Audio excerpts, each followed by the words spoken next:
heading out to work, getting ready to start week 39. Look at my truck. That's crazy.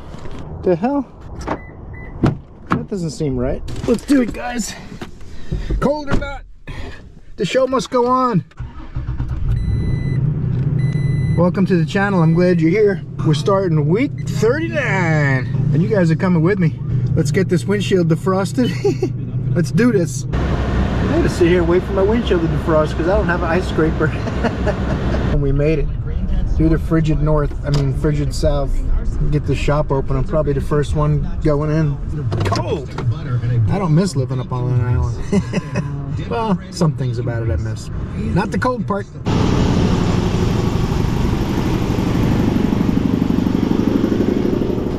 I'm here. I'm here. Where is everybody? Oh crap. It's only me. How you doing? Welcome back. Today's first ticket, actually the whole week's first ticket, is this 2014 Kia. Customer states my son crashed into a curb. Can you guys put new tires on it and check the damage? It's got a bad AC actuator. 140,600 miles. We're gonna see if we can figure this thing out. We got a couple of exotics in the parking lot. Still waiting on some parts for the Corvette. Goodbye.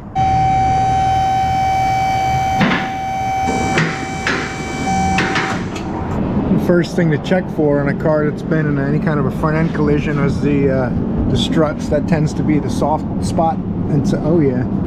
That strut is bent pretty bad. Normally if the arm's bent, you'll see the ball joint bolts will be out of kilter, but they look about the same, so they're pretty close. If it is bent, it's very slight. You'll see the washers on the bolts. Sometimes you'll see a fresh spot in the metal. Recommend both struts. Got 140,000 miles anyway. They do sell them one in a box, which means you don't have to change them in pairs. Tie right in, looks good. So we can put a strut on it, and then the alignment machine will tell us if there's anything else after that.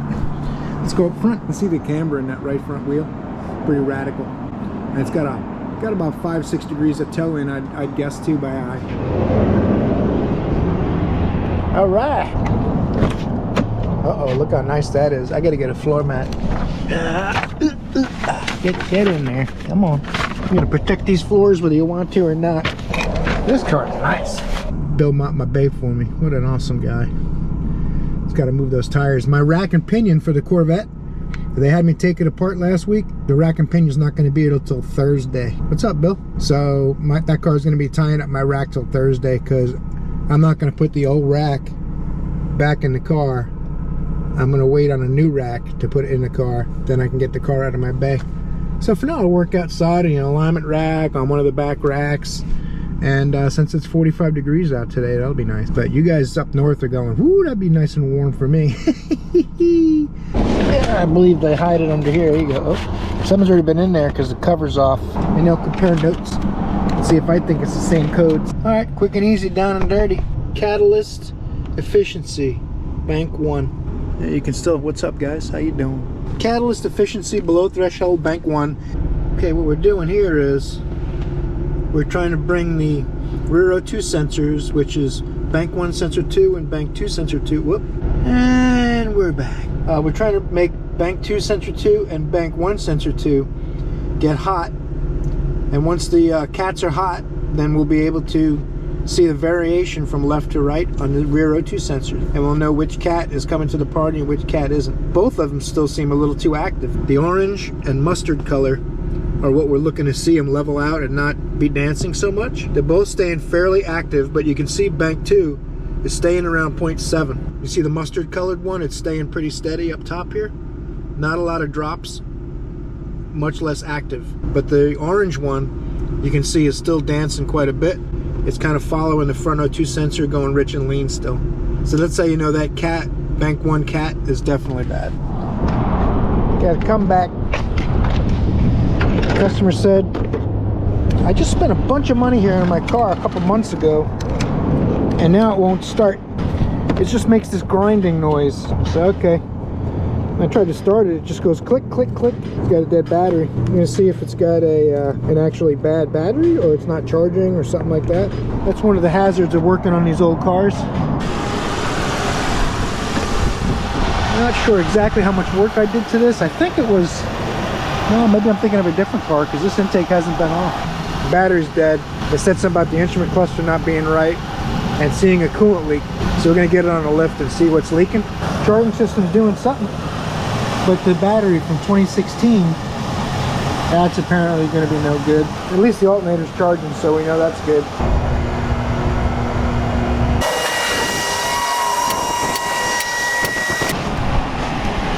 Oh, I remember this car. Someone else checked it for leaks and they sold the side cover gasket and a timing cover gasket. That's what it was I did on this. She says, I spotted a leak still. But I'm like, I bet you did. I don't know what it is, but everything's pretty dry. It's kind of strange. Looking around for a leak, I see no coolant leaks anywhere.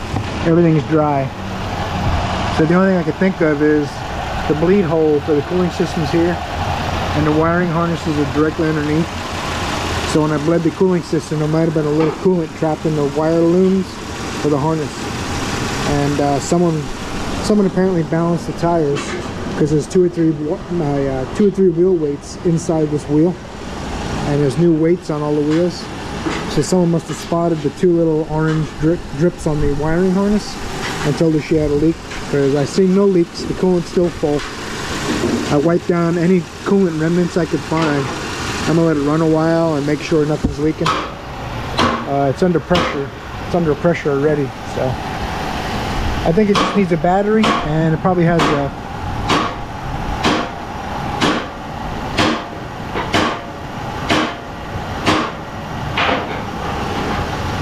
problem with the instrument cluster. But I got to get that problem to act up. I haven't seen that issue yet where the cluster stays blank. She's complaining about the cluster not working, saying she has to drive for a while before it starts working. But I think what's happening is the automatic lights, this has automatic headlights, and when the lights turn on, the cluster goes out. So if you turn the dimmer up, the cluster lights up. You turn the dimmer down, you can't see the cluster.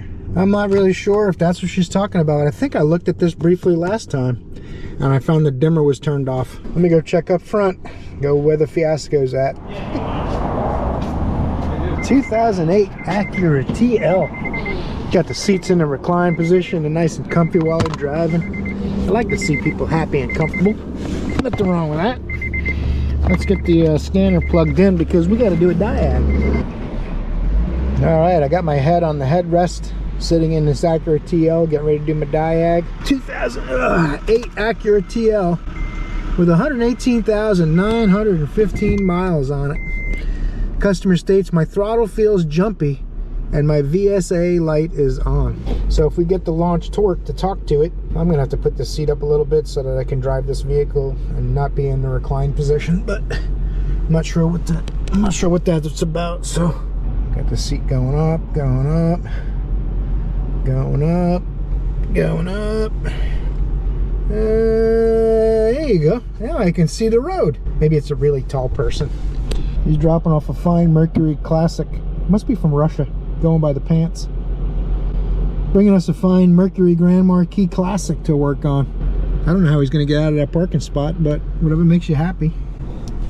This thing is still cooking. We're at 74%. TPMS system had 16 codes I noticed on the way by. Could take a minute longer. Uh-oh. We got some codes on this thing. We got accelerator pedal position sensor codes, incorrect voltage correlation, current and temporary. That's a P2138. We could have had a problem where someone had the battery disconnected or been messing with that. A lot of these codes say current. So what I tend to do on something like this is clear these codes out and see what comes back. But first I'm going to write them all down in my notes here. We'll make us a nice list of the codes so we have them for future reference. You guys might be shocked to learn that the hood shocks don't work on this vehicle. People just aren't concerned with hood shocks because they don't spend a lot of time under their hood. That battery says 21 on it. I'm going to do a battery test real quick and then I'll probably take it for a drive and see if I can get a code to reset that thing. So the trick now is going to be getting this battery in there. You got to take the brace out of the way and then try not to break the neck off the radiator when you lift it out of there. It takes a little bit of caution.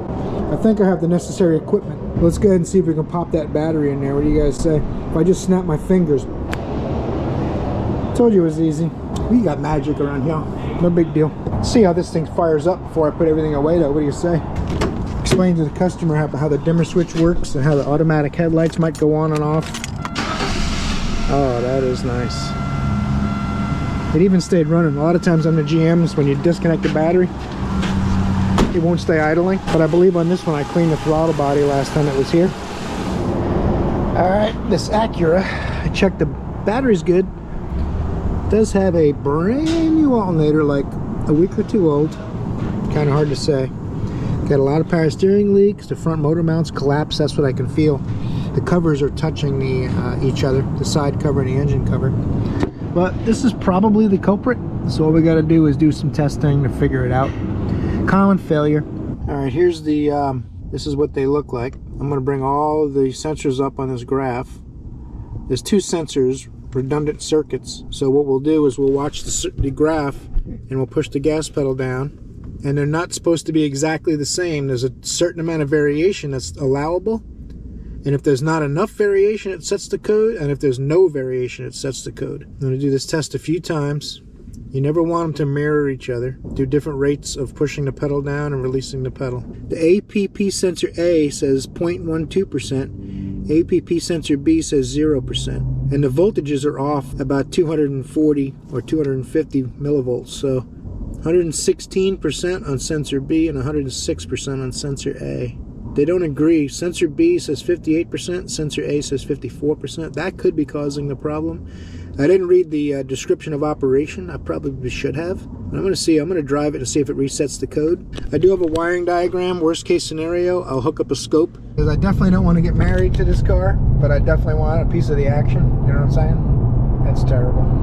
Normally when you're at a steady rate of speed, you know, most people are driving 50, 60 miles an hour. The throttle's at a certain percentage while you're accelerating and cruising, and you're almost always in that sweet spot. And when a throttle position sensor or a pedal position sensor is wearing, that's usually where they'll wear out. Little tiny brass contacts inside or copper contacts, they wear out. Either the fragments will bridge the different stages of the sensor, or the sensor itself comes loose, the parts wear out, they don't make good contact in that sweet spot. So what we have here is an intermittent problem. So we're gonna have to drive it a couple of times and see if we can get something to happen. I'm gonna drive it a little bit more and we'll see if something shows up and we'll come back. Well, I drove this car for about 15 minutes. That's about my cutoff. And all the graphs look good. You can see where I went wide open throttle for a short period of time and tried different amounts of throttle input, see if I can get it to act up. But it is not showing its ass. So now we go up front and see how involved they want to get, if they're prepared to go over because we charge a 1 hour diagnosis to begin with. It includes up to the first hour, and anything that's more complicated, then we're going to have to add time. We don't do an unlimited amount of time for the hour. So we'll see if the customer's interested in going further. All right, the bent strut Kia. They approved 2 struts. Pull this thing around back and get that started. I have to say that anyone has the whisperers and stuff hanging, they're the kind of people that would leave the wheel lock out for you. That's super duper. Oh, look, that thing sits a little low. I think it's stock ride height, but I think that strut's bent so much it's sitting lower on that corner. Usually, oh, that makes me sad. Oh man, someone left the air hose down. Don't need it. I always try to take the lock off first and put it on last. It probably doesn't matter, but it makes me feel better. Uh-oh. Someone put these wheels on themselves on the side of the road when they crashed. Well, that's a bummer. Going to take this wheel off. Looks like it was driven without the wheel being tight. Yep, it's wallowed out the spare, so this spare wheel's no good. You have to let the customer know. That's a bummer. They must have driven it a while loose and then they tightened it the rest of the way. So they drove it a ways without tightening it enough, stopped and tightened it enough. I find taking the nut off is easier than taking the bolt out for some reason. Anyone else think that?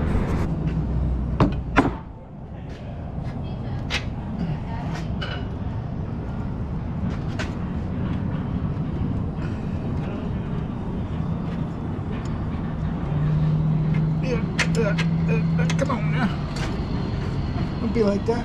Sometimes you gotta show the brake hose who's boss. Just give it a little bit of love.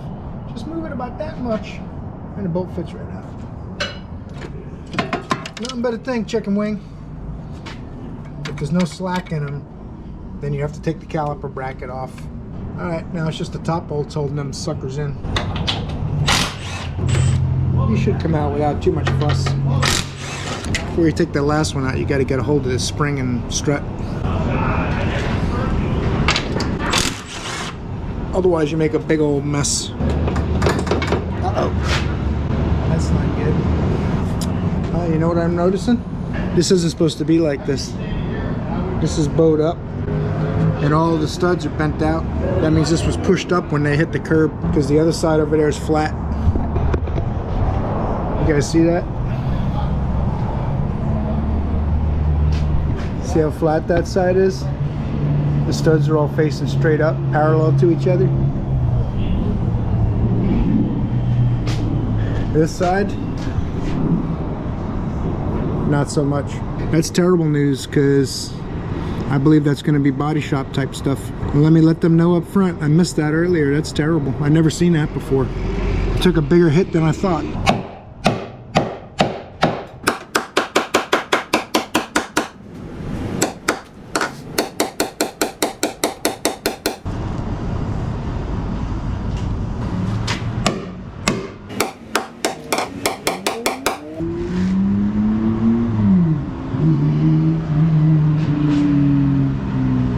She ain't too pretty, but she dances good. That might just work. Now if I can bend the strut plate. See how bad that's bent?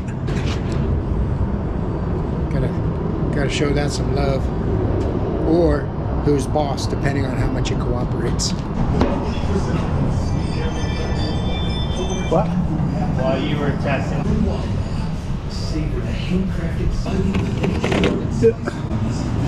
That's gonna be fun. Right over here.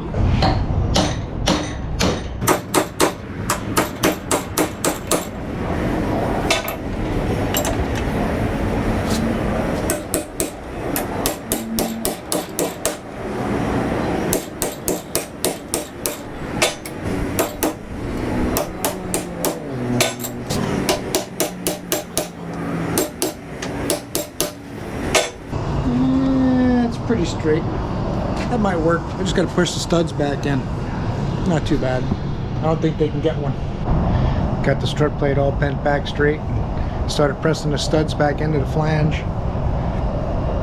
I was on the last stud and they said, "Got your strut plate." Okay, thanks.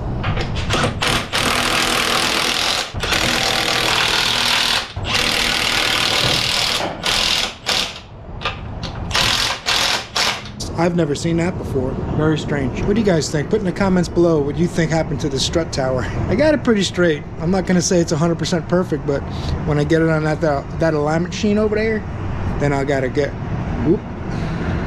When I get it on the alignment machine, I'll have a better idea. That's what I'm trying to say. Don't hurt the paint, whatever you do.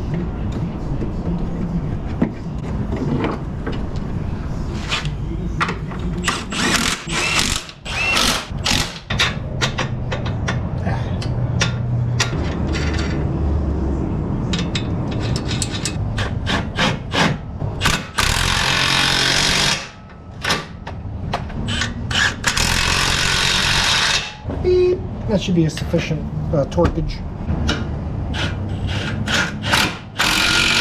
Alright, sway bar link. Once the sway bar linkages are linkaged, then the handling of the vehicle is immensely improved from left to right during cornering situations and such. All you gotta do to find the hole is wiggle it around a little bit. Next thing you know, it's in. Alright, I lost a little time on this car. I had they took in a free Audi brake check. He had a brake pulsation in his Audi A4, and the car had 11,000 miles on it. So the rotors in the front are out of parallel. It needs front rotors. So he took it, he ran out here screaming with his hair on fire. Uh-oh, some serious monkey business going on. Joe's work on a BMW. Bummer. Looks to me like those planes are racing. They're gonna see who can land first. You guys see that?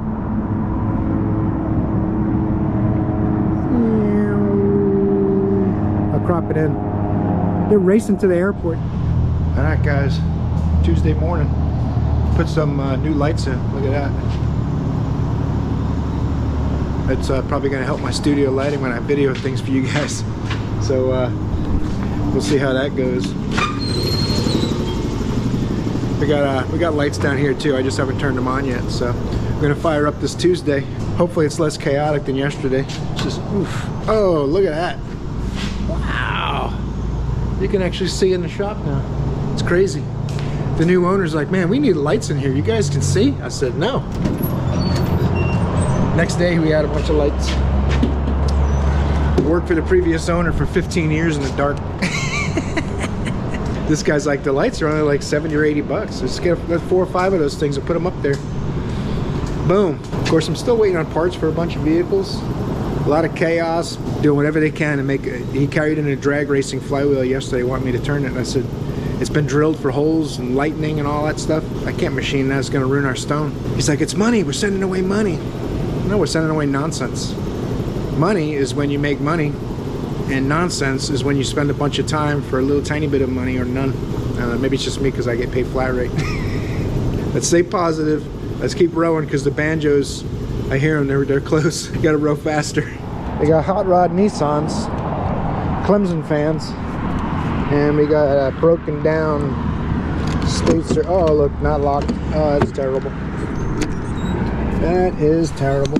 This got a vehicle inspection and an oil change, and now it's in my work box. This is a 2015 Transit 250 with 267,083 miles. Check engine light is on, and they want to know why. Nasty rainy day today, but that doesn't deter us because we work flat rate. If you don't do anything, you don't make any money. It's not that I need to lift this up. It's just that I need to be out of the rain. There you go. Nice dry spot. Let's go grab the scanner. You're averaging 17 miles to the gallon. That's not bad for a van, truck, whatever you want to call it. But oh, there's the codes. P0420, P0430. Yep, catalyst efficiency codes. Clear all the codes out of all the modules before I do the cat test. All right, I've had the engine up over 2,000 RPM, getting some heat in the cats. When everything got going good, I still have activity. These bottom two are post-cat O2 sensors, and they shouldn't be jumping around like that. So it definitely needs cats. Now you guys know when you got O2 sensors. This truck has 2 cats. I'm sorry, this van has 2 cats, and it has 2 O2 sensors on each bank, one before the cat, one after. So in case you haven't seen some of my other videos, the front oxygen sensor or air fuel ratio sensor is used for fuel trim, and the second O2 sensor is used for catalytic converter monitor. So when the catalytic converter is working properly, the second O2 sensor on that bank should slow way down when you get at a steady speed, and it shouldn't be seeing a lot of unburned oxygen. The front O2 sensor will be rapidly switching, doing its fuel trim dance, and the rear O2 sensor will be closer to flatlining, not doing anything, because that's how you know the cat's working. When the rear O2 sensor is still dancing like the front one, then it's as if the catalytic converter is not even there, and that's when the computer sets these codes. And the parameters are pretty tight. I mean, if it doesn't do exactly what it wants, it'll set the code. And if the vehicle has low mileage, you can do things like cleaning the cat, but it's very rare that you can recover a catalytic converter once it sets these codes. But there are instances where a small exhaust leak will make that rear O2 sensor dance. It'll see unburned oxygen coming in the exhaust. Exhaust doesn't only push out, it actually goes out and in. It pulses. So if you know a little bit about some of the combustion processes and 4-stroke cycles and all those kinds of things, then you'll know that it can pull air in from an exhaust leak. And that's what will make that rear O2 sensor dance, and when it's not supposed to. But this vehicle, all the exhaust is tight and in good shape and all that. We maintain this vehicle on a regular basis. It's got a bullet hole in there or something? I don't know. Oh, it's locked. Oddly enough, we only lock them when it's raining. So and the lock don't work. That's good.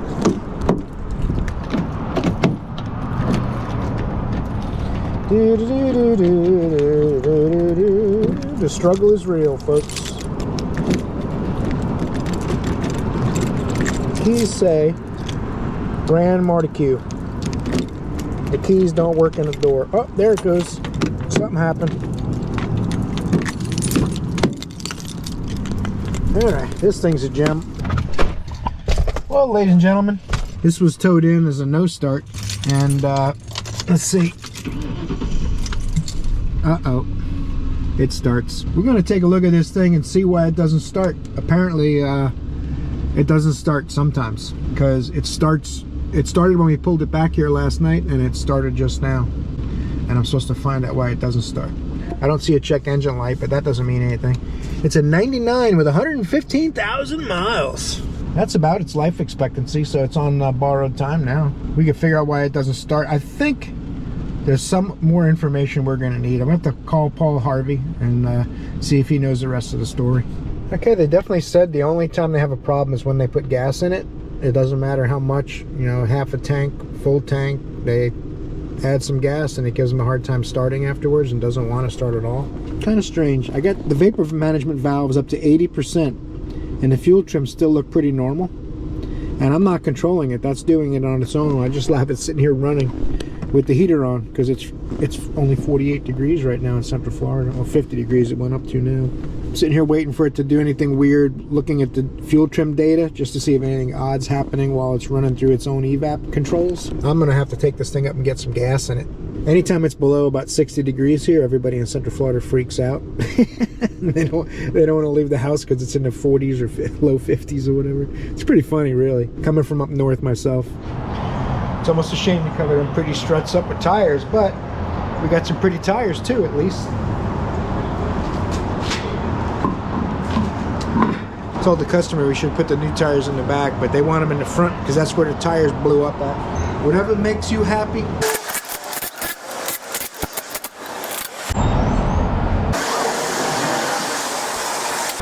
Grab my torque wrench, we can get this thing on the alignment rack.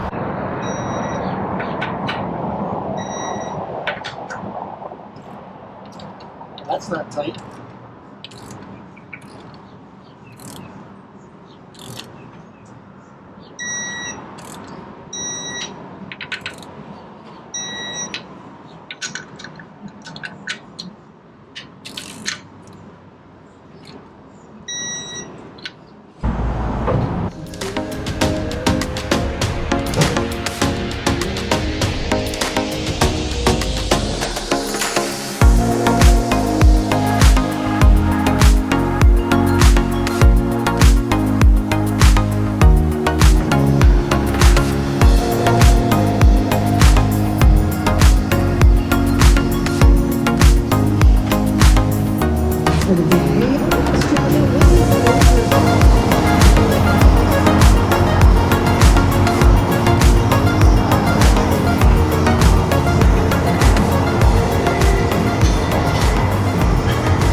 Can't do it.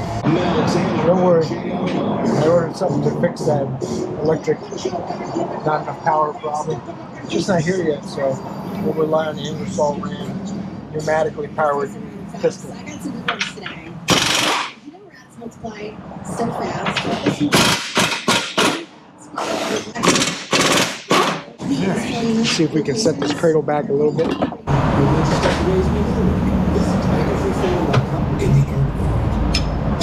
Now we're green. I figure even if I were to sell for $550 or $500, the money I would walk away from would be able to buy my house before the pandemic. Well, you have a trailer. Like me and Jimmy are talking, we don't have a temporary home to live in. Yeah, you'd have to be willing to do that. Alright, let's take this thing for a drive. I got a little caster variation I'm a little concerned about. It's not terrible, but it's not adjustable, and I couldn't get the subframe to tweak a little bit. So we're gonna see how it drives. If I do end up with a little bit of a drift to the right, then it's going to need a subframe or a lower control arm. It's hard to tell which, but track's pretty straight. Tire lights on now. I check my tire pressures and make sure all my sensors are good. Hopefully I didn't break one when they put the tires on. 2003 Yukon XL. Customer states, I'm a friend of the new owners, and since they're giving you all of his friends and relatives, can you take a look at my Yukon and see why the check engine light's on? Bill's apparently done oil change on it. Get the old snappy scanner hooked up to this thing and see what kind of codes we got. 152,416 miles. That's about half its life expectancy if you're willing to put some money into it. These are actually good trucks. The only problems they normally seem to have is clusters. As you can see, the oil pressure gauge is at 240 psi. And occasionally the buttons stop working on the controls, things like that. Someone's already put a turn signal in it. They complained about the wipers. It says wiper diagnostic, no charge. So I just put a question mark and ask them if they really want it checked or not. And diagnostic, no charge. And then inspection, no charge, which Bill already did that. So, but normally we charge a half hour for that. I'm not sure why they didn't charge them. I've chased off most of the freeloaders in my life. So they tend to not ask me to work on their cars, friends and family. And I also don't hear from them at all. They used to at least call when they needed something for their cars, but now that I stopped doing it for free, I don't hear from them for that either. All powertrain, mass airflow out of range, O2 low, bank 2, sensor 1, fuel consumption circuit, low input, fuel composition circuit, low input. That means the sensor on the tank for that reads alcohol content might be bad, although these older ones I think use the sensor. The newer ones see a fueling event, and they'll go into calibration mode to figure out the alcohol content by how much the O2 sensors change. But the old cars used an alcohol sensor, I believe. I have to look at the theory of operation on this thing to make sure, but it's all speculation from memory, and I'm getting old, so. Let me write these codes down, and then we'll bring up some PIDs and see what we can see. All right, the PO178 is the only code I get back. So I'm gonna lift this thing up and take a look at the fuel composition sensor. On the frame rail in front of the tank somewhere, and the snap-on guys here, so I'm gonna have to hide my wallet real quick. That's not really true. I think I owe him 30 bucks, so I'll pay him off today. Let's get this thing in the air first though. It's been a while since we've done a speedy lift on the outside pad, so we're gonna go ahead and clap this thing up. What do you say? Man, that saves a lot of time. This is the fuel composition sensor right here. Fuel just goes through it and probably measures this resistance or whatever it is. Maybe it has an actual alcohol sensor, and I'm not sure. Someone looks like they've unplugged a wire. It's not in the bracket anymore.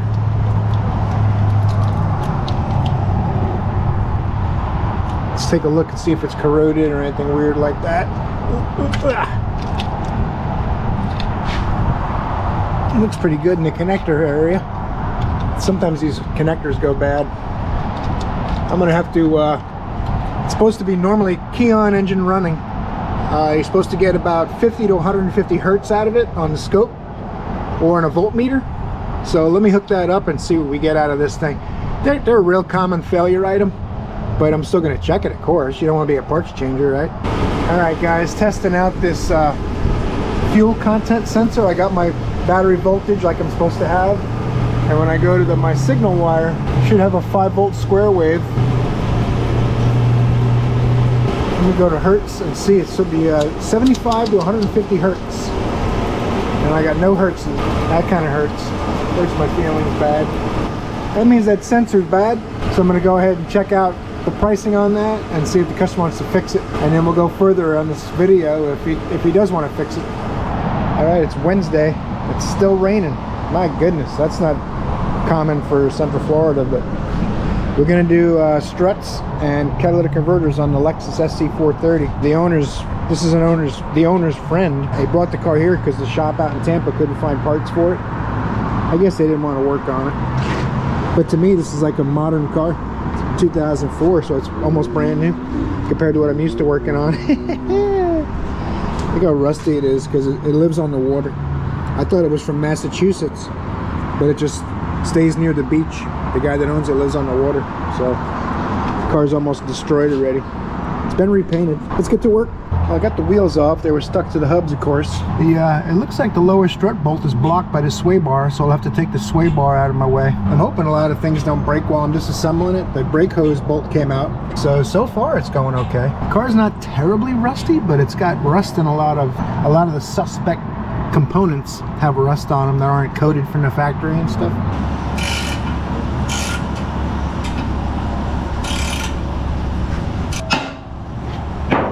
There's an awful lot of force on that.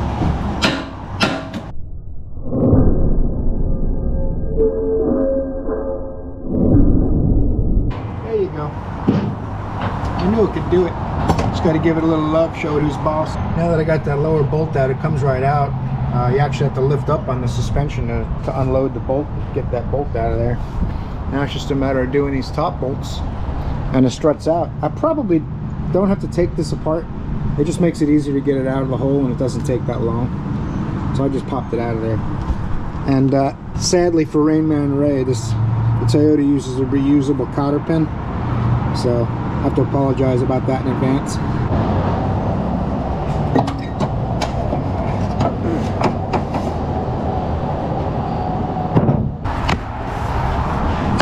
Uh-oh. That looks like it.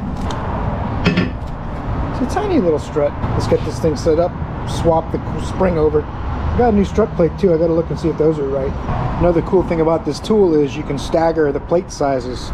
So I got a larger or medium one on the top, and I got the smaller one on the bottom. Since the spring tapers, I can also adapt the tool to that. I turn this nut a little bit to make sure it's going to turn. I'm going to snug the tool up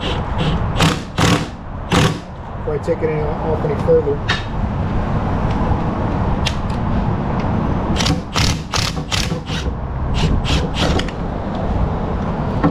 Be careful, this is coming right at you guys if it comes apart. Hope you got your face shield on.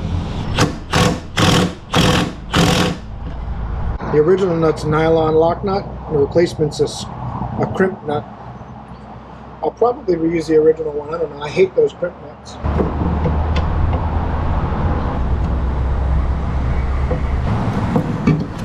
Alright, everything's right. Check the overall length.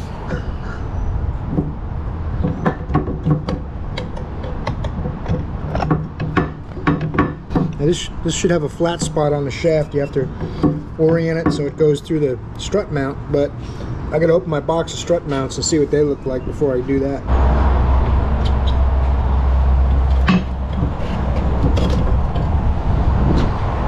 Alright. Strut mount's the same, top and bottom. I don't see anything wrong with the original one, but the customer wanted them replaced while we were doing it, so seems like a waste of money to me, but that's okay. Let's do it. Customer is always right, sometimes.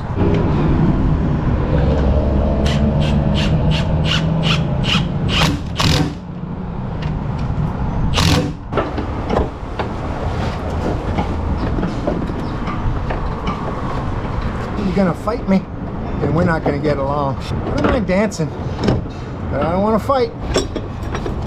Huh. I knew it would go right in. Once you use your stern voice, then it works.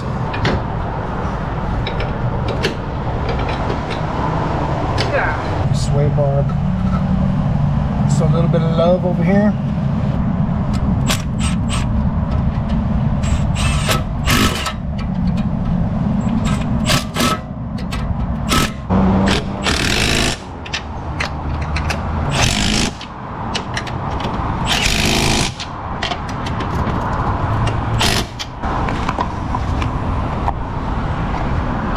Don't forget your decorative cap. You wouldn't want your Lexus customers seeing that hideous strut bolt there. Before I put that wheel on there, I like to give it a once over, make sure the splash shield's not touching it, I didn't tweak it. I'll end up with a noise. ABS, sway bar, ball joint, lock pin, lower bolts tight, wheel.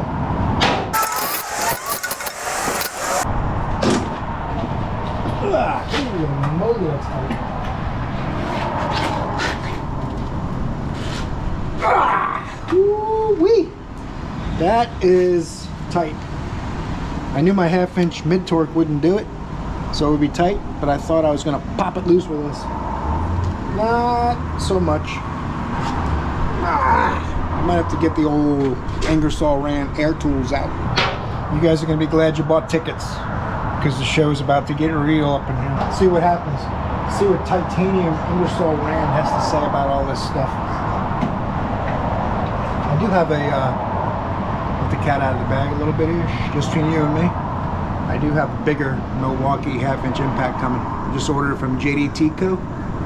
Had a deal, $10 off the promo, no battery, $239. But you guys will see that in the tool haul. That's what I'm talking about. But this couldn't get it. I got problems. Now I can put it away because I can tighten it back up with the Milwaukee. The Milwaukee mid-torque will handle it. Probably just rust caused that issue. I do have to cut it a little slack though, because I noticed the battery was dead. I took it off, put it on a charger. It was blinking on one bar. So maybe that was a factor. I don't know. I'm not trying to be a Milwaukee fanboy, but I am pondering the possibility that I might have done it if the battery was up to snuff. We'll see. That's a bummer. I wanted to try this side without taking the ball joint apart, just to satisfy my curiosity. But it hits here before it comes all the way out of the top. And it's kind of bound up on the bottom, so I do have to take it apart. I just wanted to see. It was very strange. I was putting this side all back together, got the strut all buttoned up and everything. Putting the wheel back on, and the stud broke. I was like, I'm going to need a stud for this here wheel. And they said, would you cross thread one? I said, it's right here. I don't see. I just was tightening it up and it broke. It's not cross threaded or anything. Looks like it was hanging on by a thread. And trying to tighten it up, finished it off. But I don't know what the dealio is. It even looks like the right one. Very strange. Let's grab the stud socket.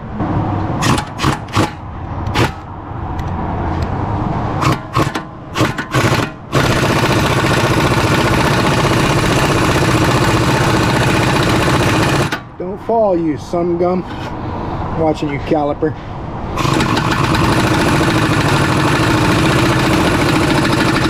There you go.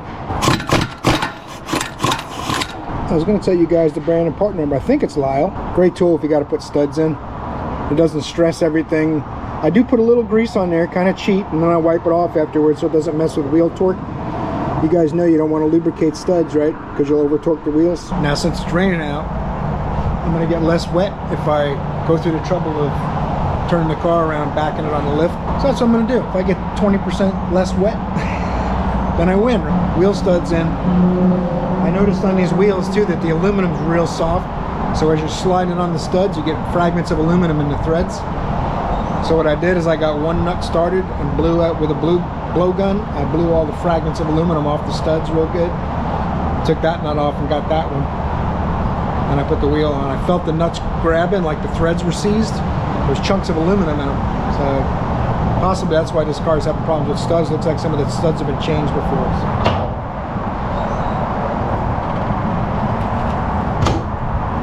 Down Sesby.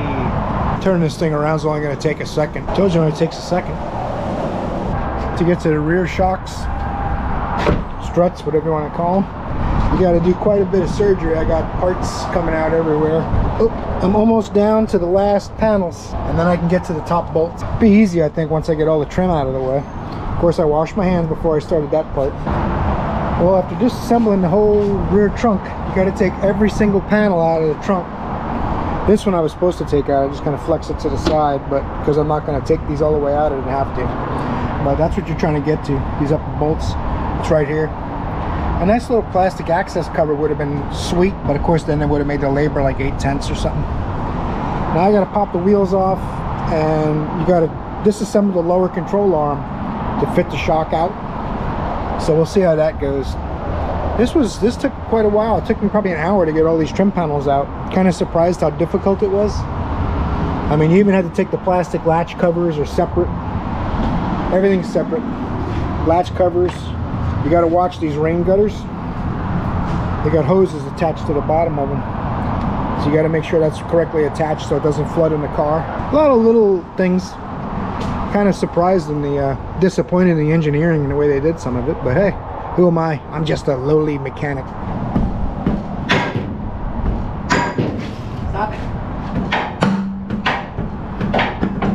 Thank you. The back spring's twice the size of the front one. Now I'm gonna do an alignment, but I still want to keep the alignment close, make it so I don't have to make as much of an adjustment, just in case the alignment was pretty close to begin with.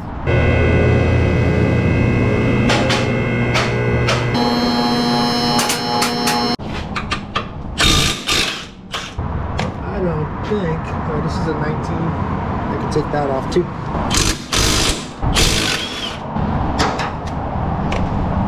Let's see here, if I loosen this, then I'll be able to pull the arm down. I need to get my right angle impact. Except I know it doesn't have the stones to get it done. So, ratchet wrench it is. Anytime something won't cooperate, you get a hammer.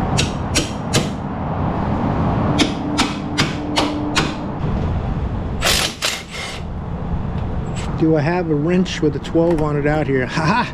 I do. Save me a trip back to the toolbox. This is so easy, I should be paying them. I think it pays 3 hours labor. I'm about an hour and 40 minutes in. I'm not halfway, sadly. So I don't think I'll... Oh, look at that. See? You gotta be careful while you're yik-yakking. It's weird, I got all the bolts out, but it doesn't come out. Let's see. I might have to lower the car down. Put the persuader in there. And plus, that way it won't fall as far if I lower the car down. I'm gonna show you guys what they did. Pretty tricky little sun gums. Look at them. What they did. You see that? There's an extra bracket. There's 2 bolts. One there and one over there. Which I guess that'll help you hold the strut up from outside because the fender's way up there. So I guess they'll kind of help you. So at least you can put the bolts in and finish what you're doing, go back up top, finish the top last. But I know one thing. I'm gonna have this strut out of here in about 10 minutes. Taking the interior trim panels out without damaging them is way more time consuming than doing the struts themselves. It's kind of crappy. It is what it is.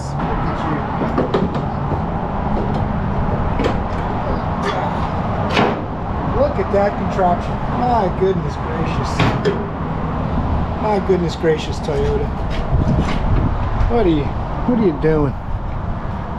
Well, would they hire a Land Rover engineer or something over here, or a Volkswagen engineer or something? I guess these help, I don't know. Let's just go ahead and swap these things out, stop complaining about it. Alright guys, hope you enjoyed part 1, a week in the shop. Get ready, we're going to start part 2. It'll be coming out 1 or 2 days after part 1. Thanks for watching. Make sure you torque that like button. See you in the next video, you're awesome.